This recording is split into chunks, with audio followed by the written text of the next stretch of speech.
During the evening, General Becker received a second letter. Paris, June 27th, 1815, 5 p.m.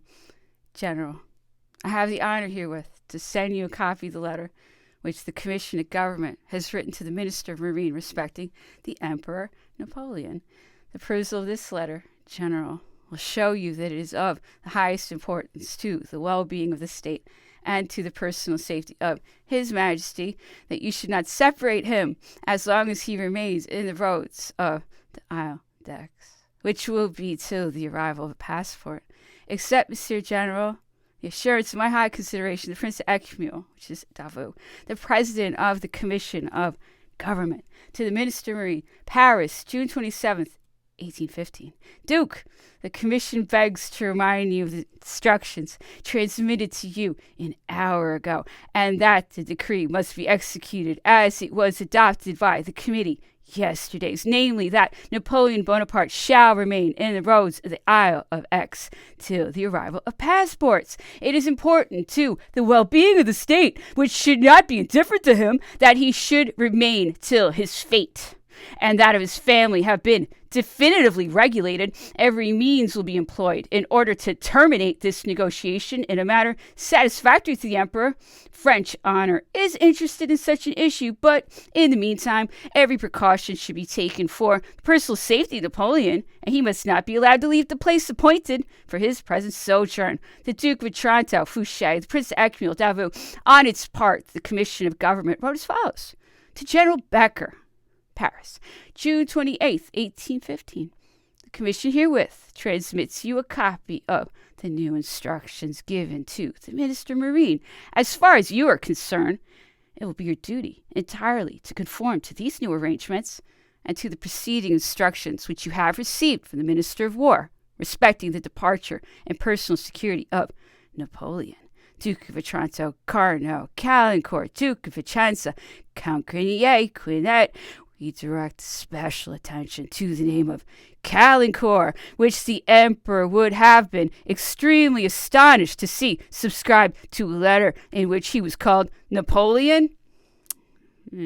If anything could have astonished the former exile of Elba and the future exile of St. Helena, this was followed by a copy of the instructions given by the Commission to the Minister of Marine, to the Duc de Cray, Paris, June 28th, 1815.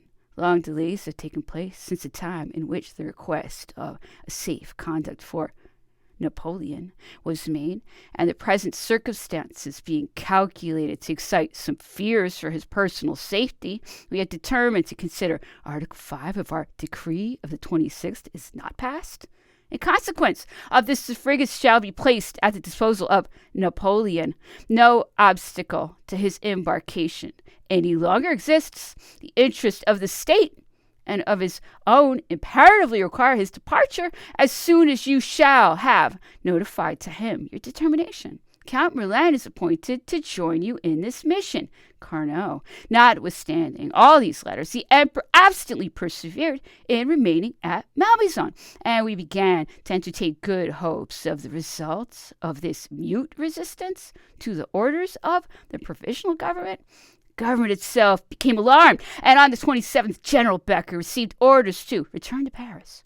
General Becker obeyed, presented himself at the Tuileries, and was immediately introduced into the cabinet of Count Brullier. The commission gave him directions to set out the same evening incognito with the Emperor and to accompany him to Rochefort. At the same time as this order was notified to him, Count Brullier put into his hands a passport, by virtue of which the commission authorized General Becker to proceed to that city, attended by his secretary and servant.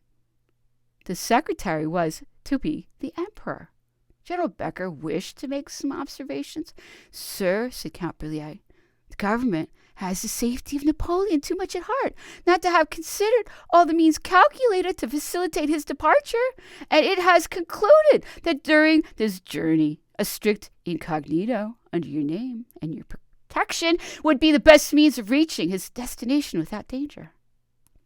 We reduce here this precious document, drawn up entirely by the hand of the Minister of State, to the bottom of which he attached his seal in red wax. The Commission of Government hereby commands all officers, civil and military, to give free passage to Lieutenant General Count Becker, member of the Chamber of Deputies, traveling to Rochefort, accompanied by a secretary and one servant. They are expressly enjoined not to cause or suffer to be caused any delay, and to throw no obstacles in the way of his journey, but on the contrary, to render him aid and assistance in case of necessity. Bruyère, given at Paris, June 26, 1815. The emperor, during the whole remainder of the day, did not appear to be occupied with the subject, for in spite of the precision of the order he made, no preparation for his departure, on the next day, the 28th of June, he sent for Count Becker and declared that he would not set out till he had obtained such a safe conduct as he deemed necessary for his protection. In consequence, he requested him to write to the Minister of War, and dictated almost entirely the following dispatch. Malmaison, June 28, 1815, after having communicated to the Emperor the decree of the government relative to his departure for Rochefort, His Majesty has commanded me to announce to your Excellency that he refuses to undertake the journey because, communication not being free, he does not feel that he has a sufficient guarantee for his personal safety. Moreover, on arriving at that destination, the Emperor considers himself a prisoner, inasmuch as his departure from the Isle of Aix is made to depend on the receipt of passports for America, which will, without doubt, be refused. In consequence of this interpretation, the Emperor has determined to await this decree affecting his person at Malmaison, and until informed of his fate by the Duke of Wellington, to whom the government can announce his resignation, Napoleon will remain at Malmaison, persuaded that no measures will be adopted against him, which are not worthy of the nation and of its government. Count Becker, Lieutenant General.